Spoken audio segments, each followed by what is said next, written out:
하나님의 영광과 찬송이 되기를 라는 말씀으로 은혜를 나누고자 합니다.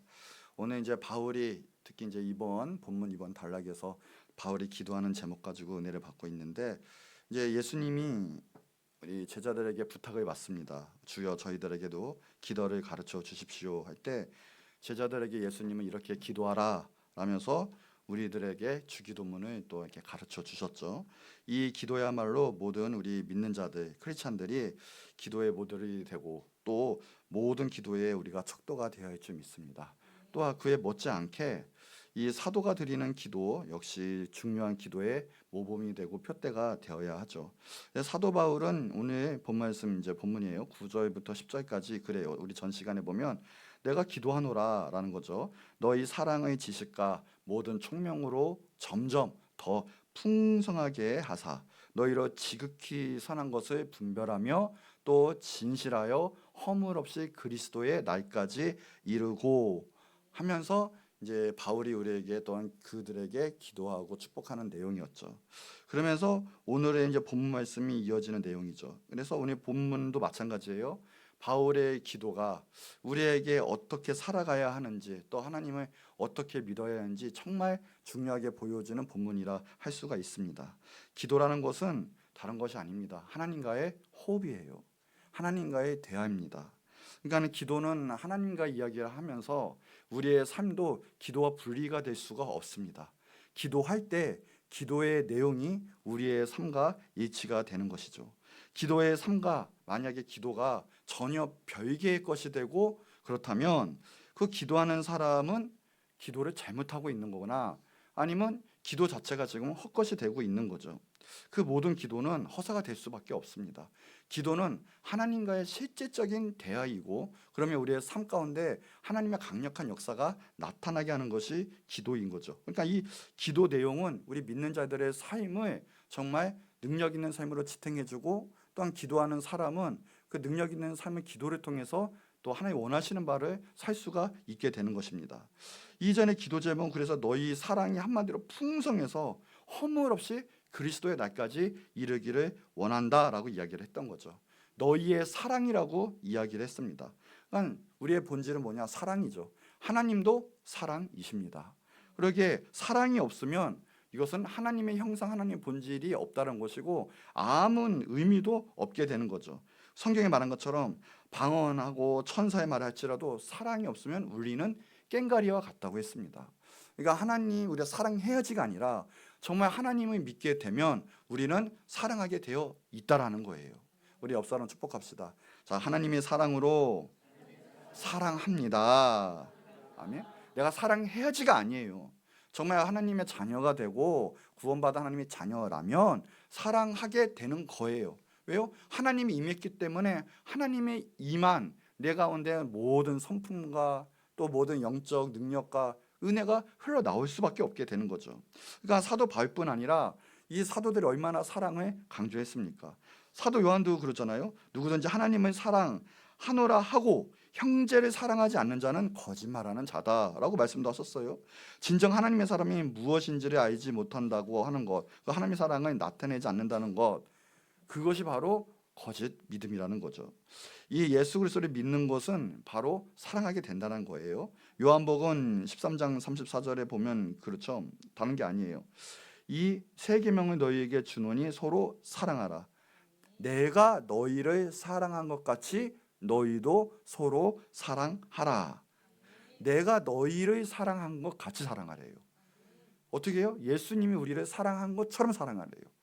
예수님은 우리를 위해서 죽으실 필요가 전혀 없으신 분이에요. 그런데 우리를 위해서 모든 물과 피 생명을 다 바치신 분이, 그렇게 사랑하신 분이 바로 하나님의 아들 예수 그리스도라는 거죠. 그렇게처럼 우리는 사랑해라 라는 거예요. 우리는 죄로 말미암아 심판받고 지옥 형벌을 받을 수밖에 없는 우리였습니다.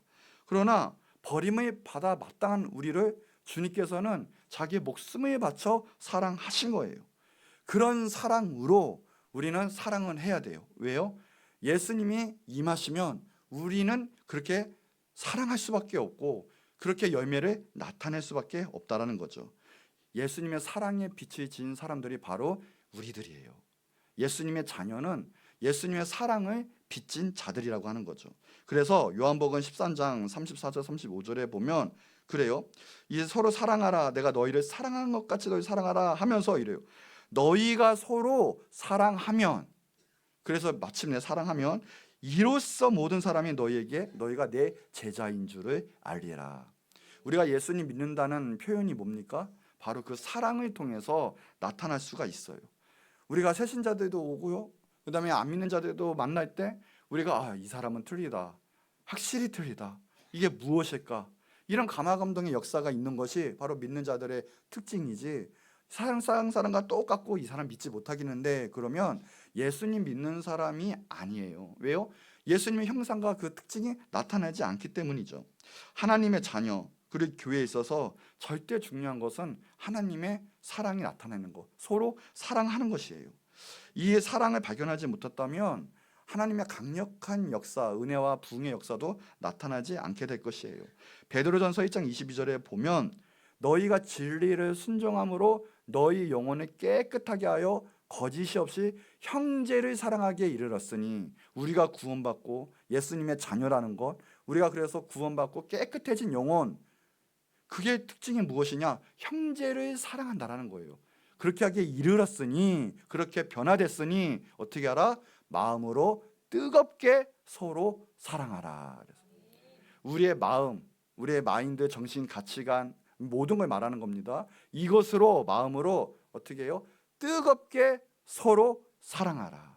하나님께 은혜 받았다, 변화 받았다. 또 하나님의 자녀의 특징은 무엇이냐? 마음으로 뜨겁게 서로 사랑하느냐 안 하느냐. 방도가 없습니다. 원수도 사랑하게 되는 것이 하나님의 기적이요, 하나님의 은혜요, 구원받은 자의 특징이에요. 그래서 우리는 대신 형제를 위해서 죽을 수도 있는 기적이 일어나는 거예요. 마음으로 뜨겁게 서로 사랑하는 것이 왜요? 예수님의 만난 그의 은혜 그 자체이기 때문에 그렇습니다. 자, 보세요. 그러면서 이 요한일서 2장 9절 11절에 보면 빛 가운데 있다면 그 형제를 미워하는 자는 지금까지 어둠에 있는 자다라고 이야기를 합니다. 어둠에 있는 자고, 그 형제를 사랑하는 자는 빛 가운데 거하여 자기 속에 거리낌이 없으나 그의 형제를 미워하는 자는 어두운 가운데 있고 또 어두운 가운데 행하며 갈 곳을 알지 못하니. 왜요? 그 어둠이 그를 포박을 해요. 그의 눈을 멀게 했기 때문에 그렇다라는 거예요. 그러니까 어둠이 가득하면, 또 하나님은 정말 믿지 않고 악한 역사에 휩싸이면 사랑이 식어요. 사랑할 수가 없어요. 그 안에 분열과 갈등을 나타낼 수밖에 없어요. 세상의 빛은 바로 우리입니다. 하나님의 은혜가 임하면 우리는 세상의 빛이 되고 친정한 빛인데, 이게 예수님의 자녀라는 뜻이고, 그렇게 되면 조건 없이 사랑하고 어둠을 물리치게 되어 있어요. 사랑하게 되어 있다는 거예요. 그래서 바울은 특별히 그리스도의 날까지 허물 없이 승리할 것인데 어떻게 하면 사랑이 점점 풍성한, 사랑의 은혜 가운데 역사가 일어나는 것을 기도하며 축복하고 있는 거예요.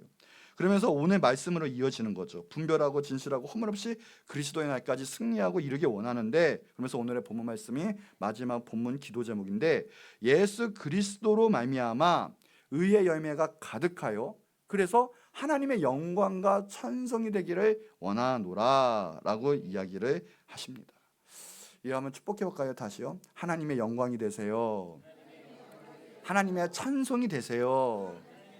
아멘. 오늘 귀한 축복이 일어나길 원하고 일어난 줄 믿습니다. 보면서 열매, 의의 열매라는 단어도 나오죠. 열매는 우리 믿는 자에게 상당히 중요한 표현이고 예수님이 강조하신 내용이에요. 마태복음 7장 17절 20절에도 보면 그래요. 이와 같이 좋은 나무마다 아름다운 열매를 맺고 못된 나무가 나쁜 열매를 맺나니, 좋은 나무가 나쁜 열매를 맺을 수 없고 못된 나무가 아름다운 열매를 맺을 수 없느니라. 여러분 보세요. 포도나무에 무슨 과일이 맺히죠? 무슨 열매가? 사과가 맺힙니까? 아니죠. 포도가 맺혀요. 사과나무에는요. 사과 마찬가지예요. 내 본질이 지금 믿지 않고 또 하나님의 자녀가 아니면 마찬가지로 하나님의 자녀의 열매를 맺지 못해요. 도리어 악한 열매를 맺게 되어 있죠. 세상의 열매를 맺게 되어 있어요. 멸망하는 열매를 맺게 되어 있어요. 그래서 열매가 중요한 거예요. 열매 때문에 천국 가는 게 아니라 이미 내 상태가 이렇기 때문에 열매를 보면 알 수 있다라는 거예요. 그래서요, 중요한 건 이거예요. 그래서 아름다운 열매, 하나님의 선한 열매, 영생의 열매, 하나님 주시는 열매를 맺지 아니하는 그 나무마다 찍혀서 불에 던져지느니라. 이건 예수님 말씀이에요. 중요한 말씀이에요. 그러므로 이래요. 그들의 열매로 그들을 알리라. 열매로 내 자신의 상태와 영혼의 또 하나님의 관계, 이 모든 것을 알 수 있다는 뜻이고, 열매가 좋지 않으면 아니 어쩌면 이미 심판의 자리에 있는 거예요. 왜요? 하나님의 자녀가 아니면 이미 심판의 자리에 있기 때문에. 그러면 그들의 열매로 그들을 알리라라고 하셨거든요. 그러니까 열매가 상당히 중요한데 우리가 어떤 열매를 맺느냐라는 게 중요해요. 근데 오늘도 의의 열매를 맺으라는 거죠.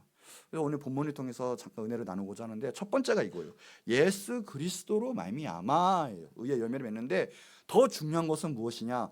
예수님으로 말미암아야 돼요. 예수님을 통해야 돼요. 이 기독교 상담 심리학자 레리 크랩이라는 사람이 있었는데, 끊어진 관계 다시 읽기라는 유명한 책도 냈었죠.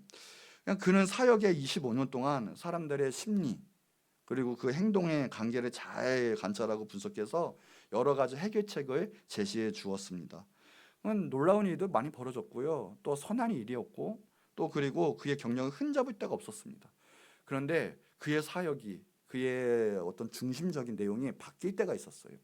이 바뀔 때가 어떤 때였냐면, 연합을 강조하게 되었는데 그 연합하역이 강조한 내용, 그러니까 한마디로 이 공동체 안에 그들의 어떤 상처와 그들의 어떤 아픈 마음을 해결해 줘야 된다라는 어떤 가치관이 바뀌었는데, 그 바뀌던 결정적인 사건이 한 번 있었거든요. 근데 그가 그렇게 말을 합니다. 이 큰 아들이 있었는데, 캡이에요. 캡 이름이. 캡이 이 CAP가 아니라 그냥 다른 이름이에요. 그러니까 캡 이 뜻이 아니라 이름 자체가 캡이에요. 그런데 어느 날 이제 자기가 항상 강연을 하고 있었는데, 이제 먼 데서 세미나를 할 때가 있었어요. 강연을 할 때가 있었는데, 이제 일주일 동안 강연을 하면서 어느 날 목요일, 그중에 목요일 저녁 9시에 강연이 끝났어요. 강연은 되게 성공적이었고 뿌듯하고, 그래서 그의 동료들과 함께 우리 호텔 식당에서 밥이나 먹자 하면서 했는데 분위기가 묘한 거예요. 그래서 그 친구가 오늘은 밥 먹지 말고 각자 집으로 가자라는 식으로 얘기해요. 숙소로 가자라고 얘기합니다. 그래서 아니 왜? 내가 배고픈데 우리 같이 좀 뭘 좀 먹자고라고 했어요. 그러더니 조용히 동료가 말합니다. 사실 자네가 강연하는 동안에 이 부인에게 전화가 왔었네. 캡이 이 테일러라는 대학교예요. 대학교에서 퇴학을 당했다고 하더군. 부인이 지금 자네 전화를 매우 많이 기다리고 있을 걸세 하면서 전화 통화를 하게 했습니다. 이 말을 듣는 순간 자신의 모든 삶이 무너지는 것 같았다고 해요. 정말 칼로 자신의 심장을 도려내는 그런 아픔이 있었다고 합니다. 그때 당시 때 20살의 캡이 대학교 3학년이었는데, 이 밑에 있는 이 17의 둘째 그 켄이에요. 이분 둘째는 켄. 이 켄도 같은 대학 1학년이었대요. 그런데 자신이 이제 상당 심리학자지만 자녀들을 위해서, 가족을 위해서 정말 헌신적으로 기도하고 노력하고 자신의 삶을 목표로 하면서 너무 많은 것을 쏟아 부은 거죠. 그래서 아버지의 역할은 내가 정말 잘하겠다, 그래서 아들을 선한 길로 인도하겠다 하면서요, 늘 신앙적인 이야기와, 그리고 그 아이들이 어렸을 때는 태권도장에도 또 농구에도 주말에는 같이 수영하고 늘 아이들을 보살피고 같이 있으면서, 그리고 항상 맛있는 거 식당에도 데려가주고 생일이 있으면 항상 생일 파티를 해주고, 그리고 녹음을 시켰대요. 자신의 녹음 뭐냐면 12가지 짐을 통해서 자신이 이렇게 했다 하고 그 다음 연도에 그걸 들려줘서 얼마만큼 성장을 했는지.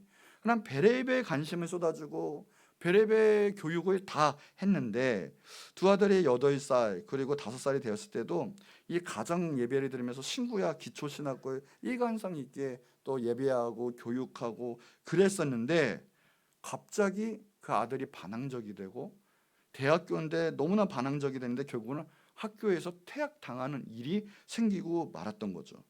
그 당시 때 3학년 때 근처에 작은 집을 하나 얻어줬고, 또 이 아내와 함께 예쁘게 집을 꾸며주었고 아들의 몇몇 친구도 함께 살도록 했던 거예요. 그래서 너는 영적인 지도자가 되어야 해 하면서 축복하고 권유하고 또 좀 더 성경 공부 모임 장소가 이 집이 되었음을 하고 신실한 신앙의 그 자매를 만나서 그리고 약혼도 하고 결혼도 하고 그래서 대학을 잘 졸업하는 그렇게 잘 얘기도 하고 그렇게 교육을 했는데 바로 그날 그 연도에 퇴학도 당하고 그리고 이 모든 교육관대 무너지게 되는 그런 삶을 보여주게 되었다는 거죠. 사실 크랩에겐 그는 좋은 것만 있는 게 아니라 아들의 그 반항적인 모습 그럴 때마다도 하나님 내가 이거 어떻게 해야 합니까 하면서 소리 지르고 기도했던 이도 상당히 많았다고 합니다. 그래서 이제 아들이 가만히 생각해 보니까 이게 가만히 보니 아들의 진정한 아들의 삶이 아니라 내가 원하는 모습을 아들에게 지금 강요하고 비춰지는 모습이 있겠구나라고 갑자기 생각이 들더래요. 갑자기. 근데 갑자기 그러면서 생각이 나는 게 그렇대요. 고등학교 졸업반이었다 아들이 아버지는 내가 대학에 가지 않을 수 있다는 생각을 전혀 하지 않으시는군요 했던 그 말이 기억이 나는 거예요. 그래서 크랩은 이 아내와 아들 캡에게 내일 오전 강의를 끝나고 이제 가겠다라고 전화를 마치고 또 그 다음날 마지막 강의가 또 공교롭게도 부모의 역할이었다고 하는 거예요. 그래서 그 강의를 잘 끝내고 하는데 하나님께서 묘한 감동을 주시더래요.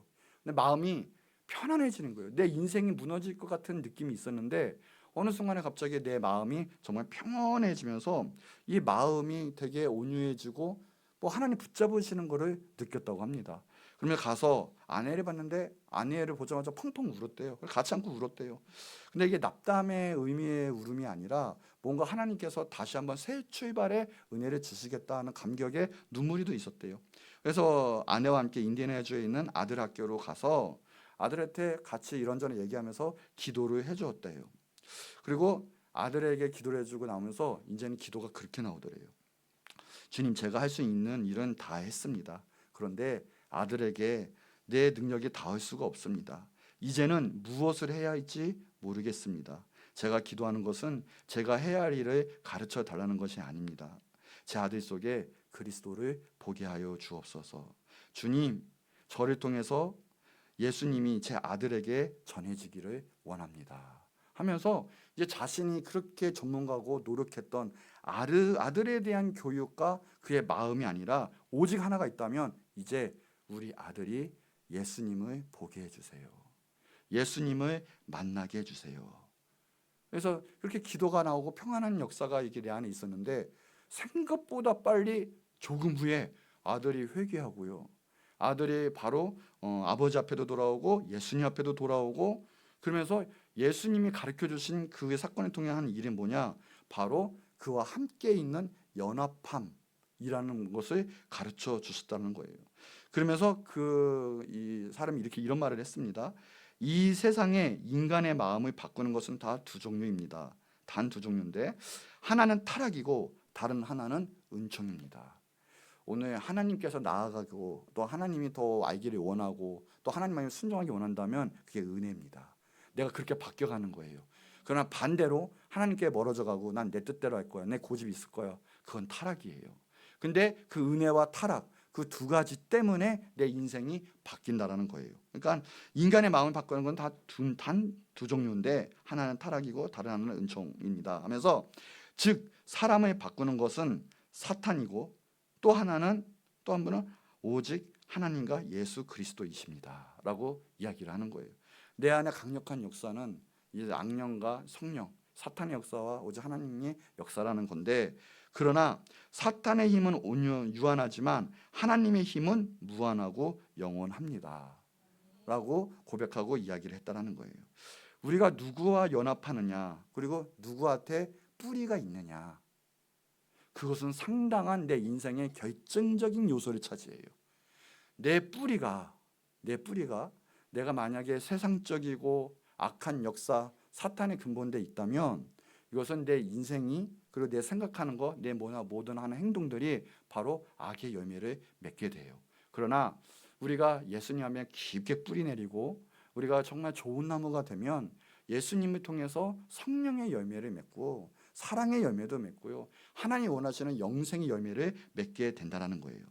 누구와 오늘 이 커넥팅이 되느냐, 연합되느냐, 그 누구한테 뿌리를 내리느냐 이게 정말 내 영혼까지, 내 인생의 의미와 가치가 트여지는 결정적인 순간이고 결정적인 삶이라는 거죠.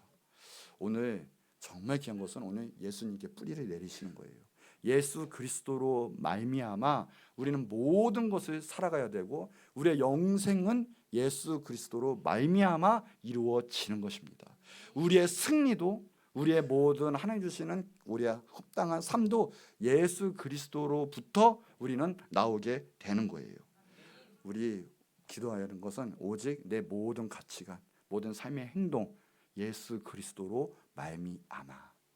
여러분, 우리의 모든 생각과 우리의 모든 보는 거, 듣는 거, 하는 그 모든 것마저도 예수 그리스도로 말미암아 승리하는 여러분 되시기를 축복합니다. 해볼까요? 예수 그리스도로 말미암아 살아갑시다. 정말 중요한 거예요. 누구로부터? 그 심리학자 전문가, 성공했던 심리학자 전문가도 어떻게 할 수가 없어요. 그러나 예수님과 연합될 때, 예수님으로 말미암아 살아갈 때 모든 것을 해결받고 그 인생이, 아들의 인생도 바뀐다는 것. 여러분의 인생은 예수 그리스도로 말미암아 승리하시기 바랍니다. 자, 두 번째, 그 말미암아 의의 열매를 가득히 맺어야 된다는 거예요. 의의 열매. 이 바울은 의의 열매가 가득하기를 기도하죠. 그런데 그냥 열매가 아니에요. 그냥 열매가 아니라 의의 열매라고 하는 거죠. 그러니까 열매가 중요하지만 열매는 어떤 열매를 맺어요? 악한 열매가 아니에요. 의의 열매를 맺어야 돼요. 그러니까 여기는 의 그러는데 이건 단순한 도덕적인 윤리적으로 우리의 어떤 옳은 행동 뭐 이런 것이 아니에요. 라이트네스 아니면 뭐 저스티스 이런 게 아니란 거예요. 뭐냐? 여기서 성경에 말한 의는 그냥 하나님의 속성이에요. 그냥 하나님이라고요. 로마서 1장 17절에 보면 복음에는 우리가 믿는, 우리가 선포하는, 그래서 우리가 천국 가는 이 복음, 예수 그리스도, 이 복음에는 뭐가 있냐? 하나님의 의가 있어요. 뭐냐? 하나님의 의가 있어요. 하나님의 의가 나타나서 믿음으로 믿음에 이르게 해요. 구원의 역사가 강력히 나타나요. 그래서 오직 의인은 믿음으로 말미암아 살리라라고 이야기를 합니다. 그러니까 우리의 행동 방식은 믿음으로 살아가고 믿음으로 승리하는 거지 세상의 지혜와 지식, 가치관으로 살아가는 게 아니에요. 그게 복음의 승리인데 그 복음에는 뭐가 있냐? 하나님의 의가 있어요. 의, 원본에는 디카이오시네라예요. 그게 뭐냐? 첫 번째가 윤리적 개념이 아니에요. 언약적 개념이에요. 언약적 개념. 그래서 구약에 보면 체데크라는 이 단어예요. 그 뜻은 무엇이냐? 서로 부과된 것을 이행할 때 의롭다함을 받는다는 뜻이에요. 그러니까 우리가 말하는 의는 우리가 단순히 하나님을 떠나서 내가 생각하는 의야, 내가 생각하는 정의다 해서 행하는 것은 하나님 앞에 아무 소용이 없어요. 하나님과 연관된 언약된 상태에서 서로 그게 맞다 했을 때, 서로 이행했을 때 하나님께서는 그것을 의롭다 하신다라는 거예요. 그러니까 그 중심이 내가 아니에요. 또 하나, 이 성경에 말하는 디카이오시네라는 뜻은 두 번째는 하나님의 속성 자체를 의미하고 있어요. 즉 하나님의 의는 그냥 하나님이에요.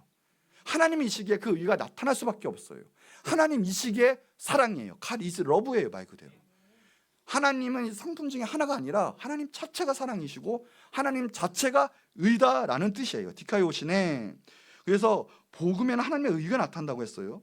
그건 뭐냐? 말 그대로 하나님이시다라는 뜻이에요. 즉 하나님이 하나님다우시다라는 뜻이에요. 하나님의 다우심이 그냥 하나님의 의라는 거죠.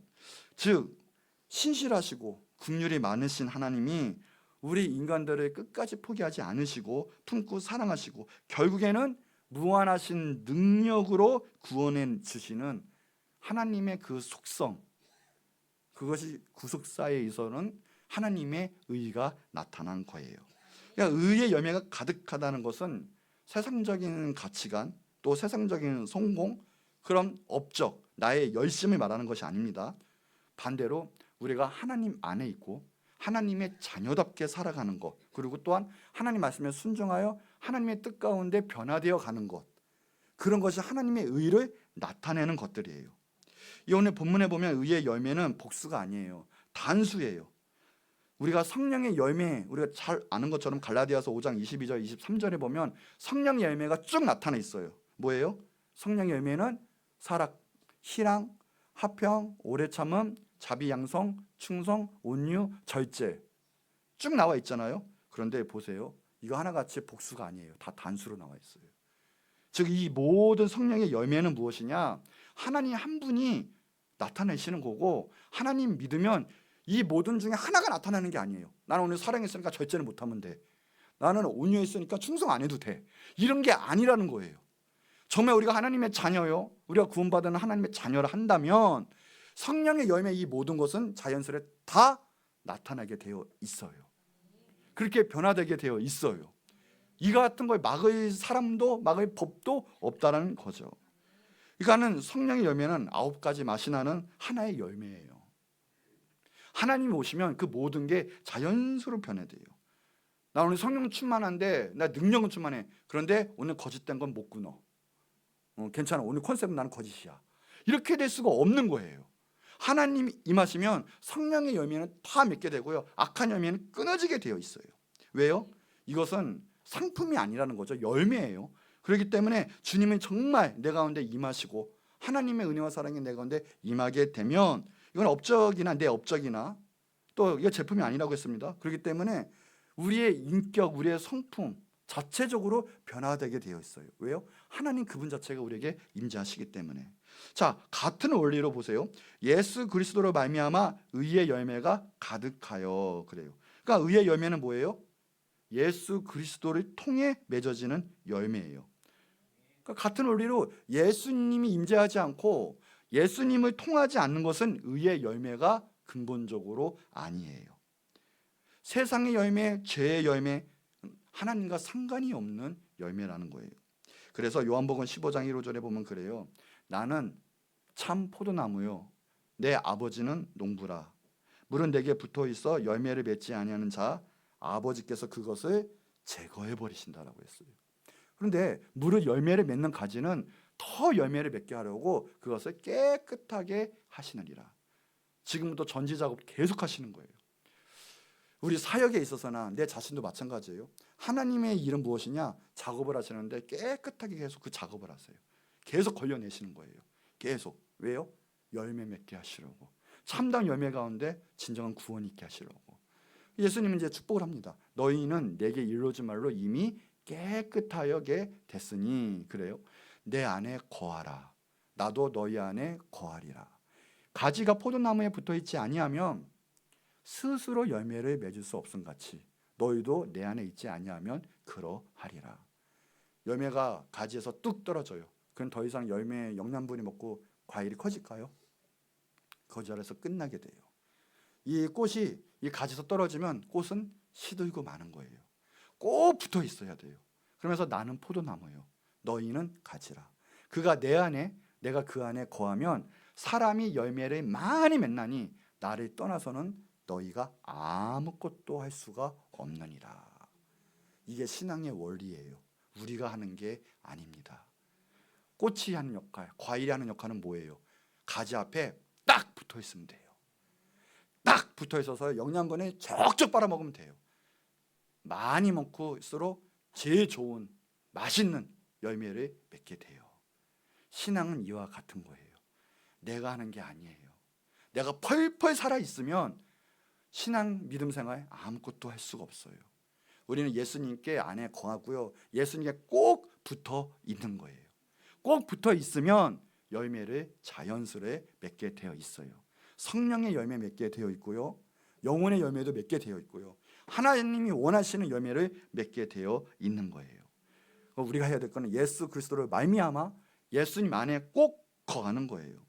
예수님과 연합되지 않고 그 안에 거하지 않는다면 이거는 예수님이 원하는 열매를 맺을 뿐 아니라 우리의 열매, 제약의 열매를 맺을 수밖에 없고요. 더 나아가서는 오늘 말씀처럼 이 가지에서 가지가 딱 떨어져 나가면, 가지 떨어지면 이 가지도 마찬가지예요.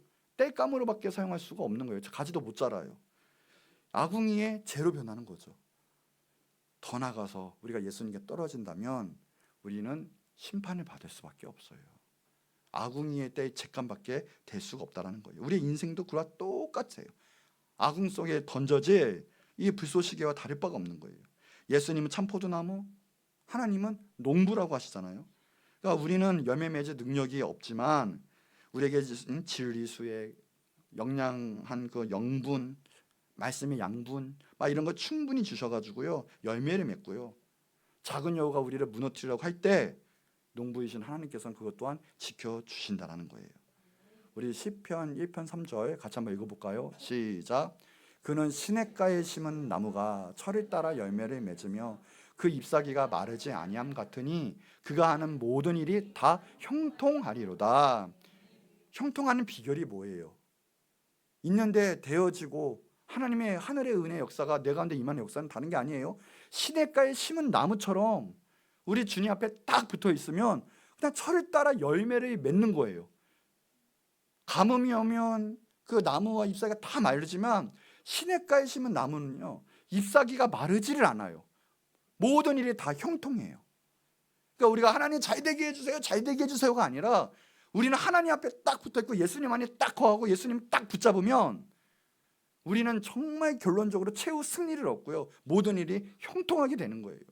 하나님의 은혜의 길로 이끌어 주시는 거예요. 우리는 스스로 나뭇가지가 자생할 수가 없어요. 주님으로 인해 우리는 성장하게 되고 마침내 승리하게 되는 거죠. 범사에 형통할 수도 있는 거예요. 세종대왕이 원했던 나라가 있어요. 세종대왕이 원했던 나라 뭐냐면 바로 뿌리 깊은 나무에 같은 나라. 그래서 바람에 흔들리지 않는 나라. 샘이 깊은 물에 딱 대서 가뭄이 있어도 걱정하지 않는 나라. 이 세종 27년에 1445년에 지은 용비어천가라고 최초의 한글 서사시죠. 125장으로 되어 있는데 그 중에 2장을 이제 옮기면 이럽니다. 뿌리 깊은 나무는 바람에 흔들리지 아니하므로 꽃이 좋고 열매가 많이 열리나니 샘이 깊은 물은 가뭄에 끊이지 않으므로 시내를 이루어 바다로 간다네. 그 시편 같지 않습니까? 근데 세종대왕이 용비어천가에 이런 말을 했어요. 뿌리 깊은 나무는 바람에 흔들리지 아니하고 꽃이 좋고 열매가 많이 맺나니 열리나니 샘이 깊은 물은 가뭄에 끊이지 아니하므로 시내를 이루어 바다로 간다네. 세종대왕도 그런 말을 했어요. 그러니까 우리나라도 가만히 보면 이것을 표대로 삼아야 돼요. 뭐예요? 하나님 안에 거하는 나라. 예수 그리스도의 그 모든 십자가의 신앙이 뿌리를 내린 이 민족. 그럴 때 우리나라는 흔들리지 않고 어떠한 악한 가치관과 외세의 흔들림에도 끄떡이 없고 말세지 말에 하나님 선교 사명을 감당하는 나라로 될 것이다라는 거예요. 우리는 정말 의의 열매, 그건 단거 아니에요. 오직 예수 그리스도예요. 그러니까 예수 그리스도로 말미암아 있으면 그 열매는 자연스럽게 맺히게 되는 거죠. 자, 히브리서 12장 2절에 보면 그래요. 믿음의 주요 온전하게 하시는 이인 예수를 바라보자. 그래요. 예수님을 바라봐야 되는데 온전하게 하시는 예수님 그리고 믿음의 주인 예수님을 바라보라라고 해요. 여기 보면 믿음의 주예요. 말 그대로 믿음의 주체, 믿음의 근본은 뭡니까? 예수님이에요. 우리가 믿는다는 게 뭡니까? 우리의 생각, 우리의 신학적 지식을 믿는 게 아니에요. 우리는 예수님을 믿는 거예요. 우리의 신앙생활은 다른 게 필요가 없어요. 그냥 예수 그리스도예요. 우리가 삶의 결정에 있어서도 다른 거 없습니다. 예수님 안에 거하고 그냥 예수 그리스도로 선택을 하는 거예요. 예수님이 무엇을 기뻐하실까? 무엇을 좋아하실까?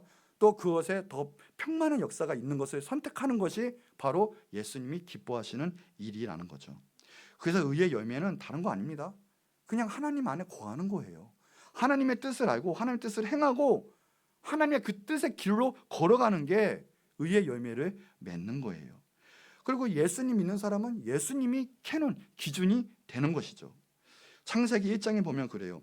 하나님이 보시기에 심히 좋았더라 라고 해요. 이게 마지막 모든 창조. 하나님 보시기에 심히 창조하였더라. 터브 메허브. 이 메허브라는 뜻은 뭐냐면 심히 좋았다는 뜻이 원래 뜻은 하나님의 계획대로 성취되었다라는 뜻이에요. 자, 하나님이 보시기에 심히 좋은 것은 하나님의 뜻이 성취되는 거예요. 하나님의 뜻이 이루어지는 거예요. 그게 하나님 보시기에 심히 좋은 상태라는 거예요. 자, 우리가 하나님 보시기에 심히 좋은 상태, 의의 열매를 먹는 상태는 무엇이냐? 다른 게 아니에요. 하나님의 계획대로, 하나님의 성취대로 우리가 그 안에 거하는 거예요. 하나님이 그렇게 창조하셨어요? 그러면 우리는 그 창조의 질서에 따라가는 거예요. 하나님 남자와 여자를 창조하셨으면 남자와 여자밖에 없는 거예요.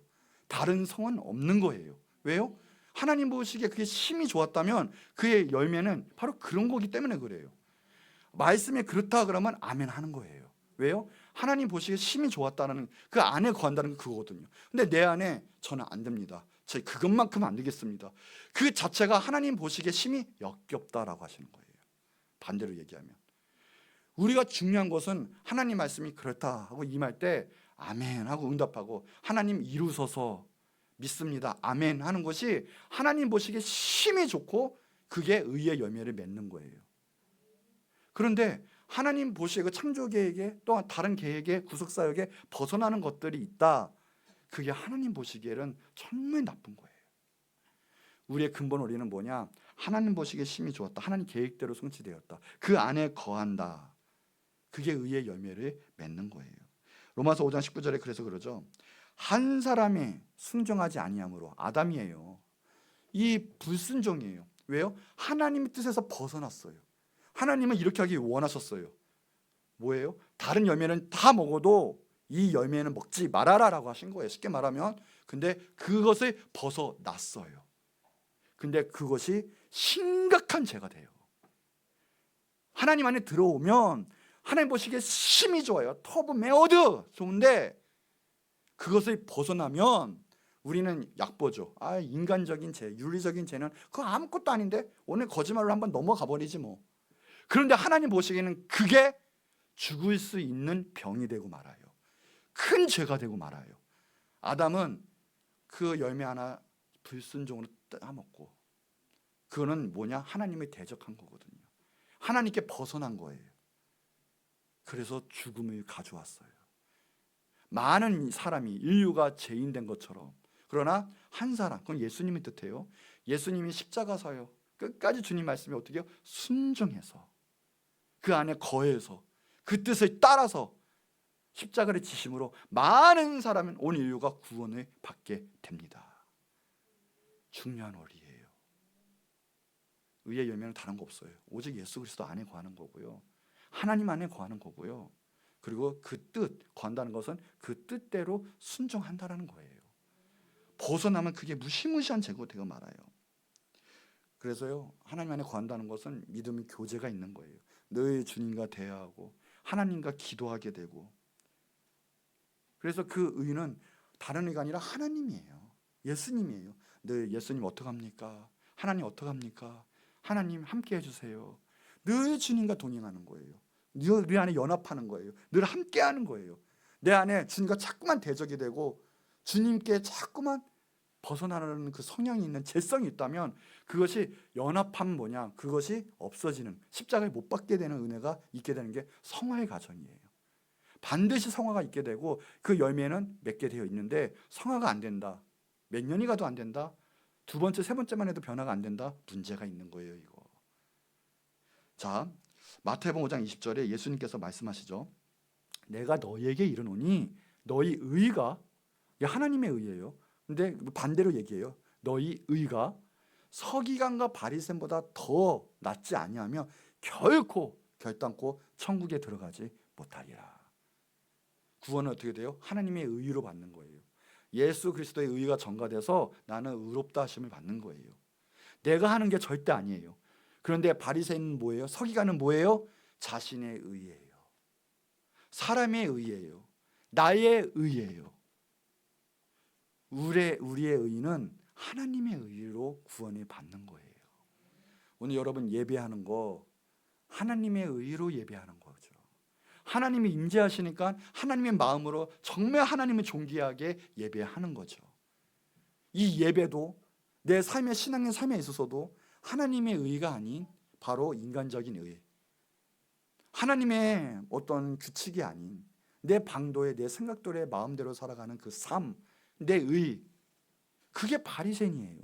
바리새인 성경 몰랐을까요? 율법을 몰랐을까요? 누구보다도 알고 누구보다도 잘 지켰던 사람이 바리새인과 서기관들이었어요. 우리는 어차피 못 따라가요, 그 사람들. 그 사람은 철저했던 사람들이에요. 철저한 시배죠. 철저한 금식, 철저한 기도 시간, 평생에 한 번도 놓치지 않았던 그 사람이 바리새인과 서기관이에요. 그런데 그 사람의 의보다 못하면, 더 낫지 아니하면 결코 천국에 들어갈 수 없다라는 뜻은 뭐냐? 우리 맞아요. 그렇게 할 수도 없고요. 우리 의로 천국에 들어갈 수도 없고 우리는 연약해요. 그러나 내 의가 아닌 그 사람 그들의 의였어요. 하나님의 의가, 예수님의 의가 전가가 안 됐어요. 그러나 우리 지금부터라도 내 중심에 내 삶이 하나님의 의로 주님이 원하시는 그 안에 거하는, 그래서 심히 보시기에 좋았다. 예수님의 그 옷이 입혀지는 그 의가 임할 때 우리는 구원함을 받고 정결함을 받고 의롭다 칭하심을 받고 천국에 들어갈 수 있게 되는 거죠. 처음에는 안 될 수 있어요. 그러나 그 의 심는 거예요. 하나님 또 넘어졌습니다. 용서해 주세요. 나갈 때 그게 성화의 과정이에요. 근데 이 바리새인의 의는 이미 이 안에 예수님을 거부했어요. 예수님이 오실 때 예수님을 십자가에 못 박아 버려요. 이 의, 강력한 의가 있으면, 예수님의 의, 하나님의 의가 전가가 되지 않으면 우리는 천국에 들어갈 수가 없게 된다라고 분명히 예수님께서는 말씀하셨어요. 아브라함은 하나님을 믿는 것, 그냥 그 자체가 의가 된다고 했거든요. 우리가 의의 열매를 맺는다 하는 것, 정말 중요한 것은 다른 거 아닙니다. 우리는 그냥 하나님 안에 거하고요, 예수님 안에 거하고요, 예수님께 딱 붙어 있는 거예요. 그러면 하나님이 이루세요. 자, 에베소서 1장 4, 5절에 보면 그래요. 곧 창세전에 그리스도 안에서 우리를 택하사. 우리는 이미 계획된 사람들이에요. 얼마나 감사합니까? 그러니까 우리는 낙담할 이유가 없어요. 늘 감사하세요. 우리를 택하사 우리로 사랑 안에서 그 앞에 거룩하고 흠이 없게 하시려고. 보세요. 그 앞에, 하나님 앞에 거룩하고 흠이 없게 하시려고. 이것은 실질적인 앞으로 일어날 일들이에요. 그리고 이루어져 가는 과정에 있습니다. 그러니까 우리는 점점 거룩해지는 거예요. 주님 앞에 갔을 때는 실제적으로 거룩하고 흠이 없게 되는 사람이에요. 자, 얼마나 감사합니까? 우리가 흠이 있습니까? 없습니까? 정직한 사람은 맞습니다. 흠이 있습니다. 하겠죠. 그렇죠? 흠이 있고 흠이 없을 수가 없고요. 흠이 어떻게 지워질 수 있겠습니까? 이게 우리 인간이에요. 그런데요, 실제적으로 능력이 벌어지는 건 뭐냐? 주님 보시기에 흠이 없게 돼요. 놀라운 기적이 아닙니까? 여러분 딱 지금 태어나서 한 번도 죄 짓지 않은 사람처럼 완전히 거룩한 사람이 되는 거예요. 부끄러운 일이 없게 되는 거예요. 여러분의 가오가 사라지는 거예요. 대단한 기적이 아닙니까? 대단한 은혜예요. 그 일들이 벌어지는 거예요. 그 기쁘신 뜻대로 우리를 예정하사 이미 능력을 주셨고 구원이 우리에게 임하셨습니다. 임했어요. 예수 그리스도로 말미암아 자기의 아들들이 되게 하셨으니 구원함이 임했어요. 그렇게 구원함이 임했어요. 얼마나 큰 은혜입니까? 그러니까 구원은 뭐냐? 내 의가 아니에요. 할 수가 없어요. 예수 그리스도를 믿음으로 말미암아 우리는 의롭다. 주님께서 심판 앞에서 땅땅땅 너는 죄 없다, 흠이 없다, 의인이다 인정받고 천국에 들어가는 거죠. 이거보다 큰 은혜가 어디 있습니까? 사람 앞에, 판사 앞에서도 판결을 받을 때 벌벌 떨어요. 내 죄가 드러나는 게 너무 부끄럽고 망신살스럽고, 이번에 특검 받는 사람도 자살했잖아요. 사는 것 같지 않고 내 자아가, 멘탈이 깨지고, 그렇게 인간의 법 앞에서도 그렇게 힘든 게, 정죄받는 게 그렇게 힘든 건데 하나님 앞에서는 오직 하겠습니까? 숨길 수도 없고 정확한 판결과 심판이 있을 터인데 그 앞에서 흠이 없다, 와 정결하다, 거룩하다, 와 그만한 큰 은혜가 어디 있습니까? 우리는 우리의 의를 내세울 수도 없고요, 내세울 필요가 없어요. 내세운다는 것은 정말 하나님을 대적하는 교만함 때문에 내세우는 거예요. 오늘 하나님의 의가 이루어지시기 바랍니다. 하나님 보시기에 심히 좋았더라. 하나님의 계획이, 하나님의 섭리가, 하나님의 원리가 내 삶과 내 영혼과 내 모든 것 가운데 임하길 원합니다. 하나님의 뜻과 하나님의 의를 이루소서.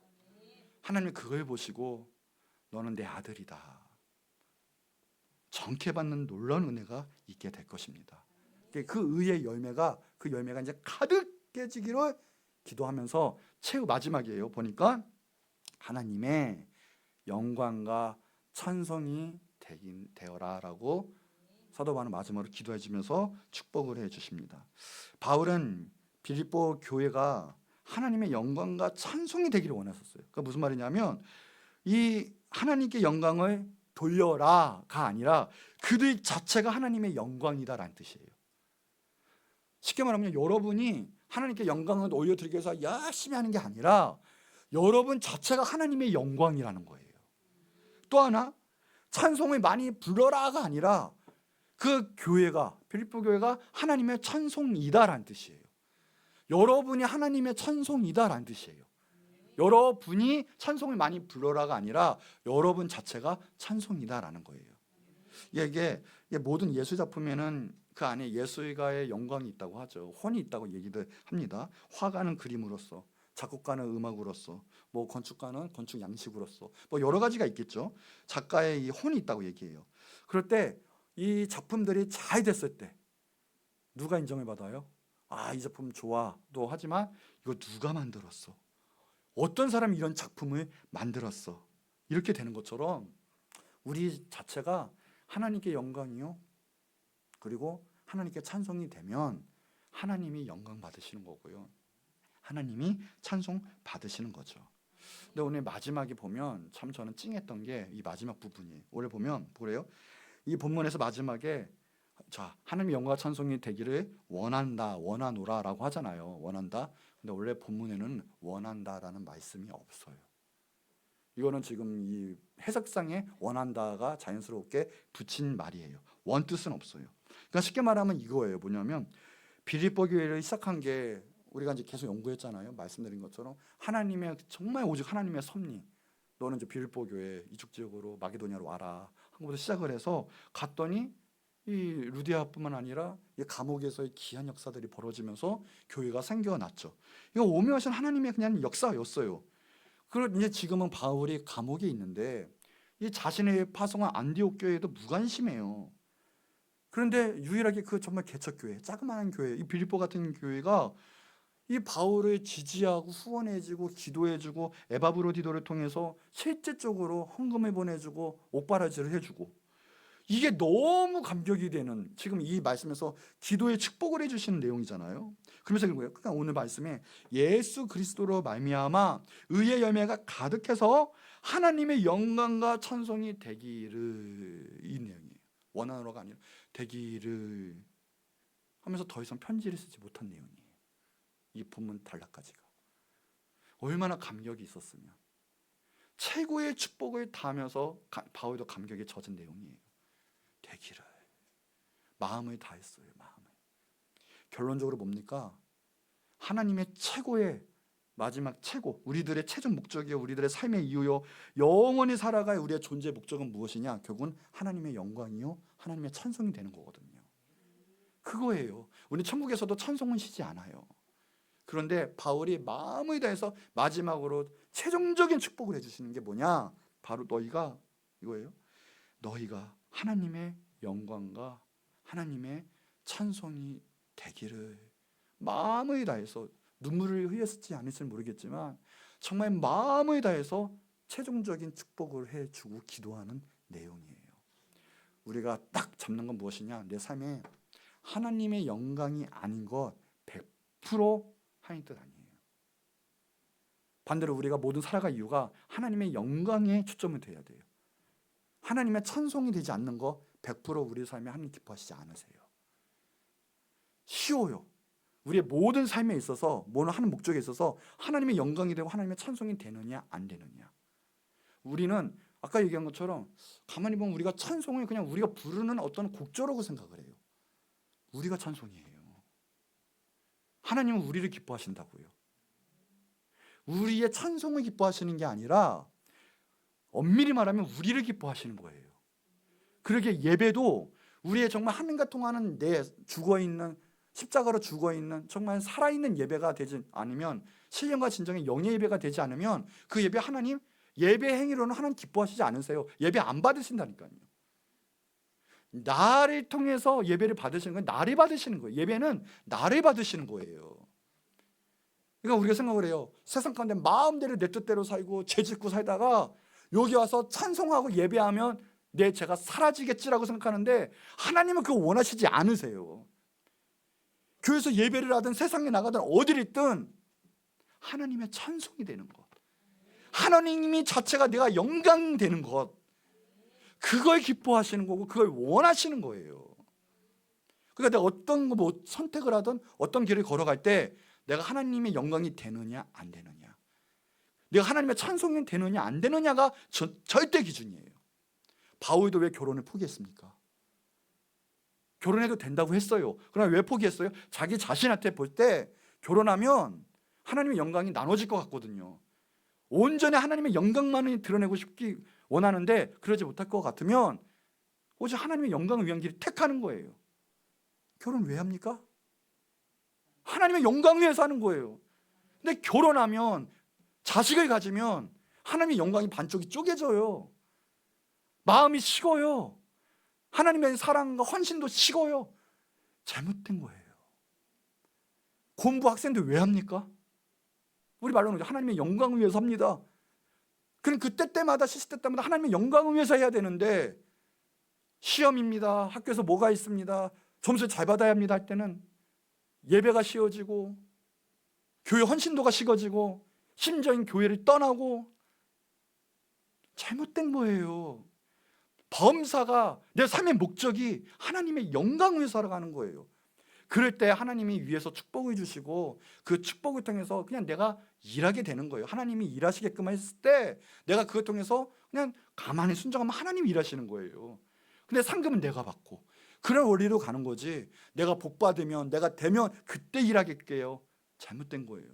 아무 상관이 없어요. 늘 하나님을 위해서, 하나님의 영광을 위해서, 하나님 나라를 위해서, 그게 목적이고요.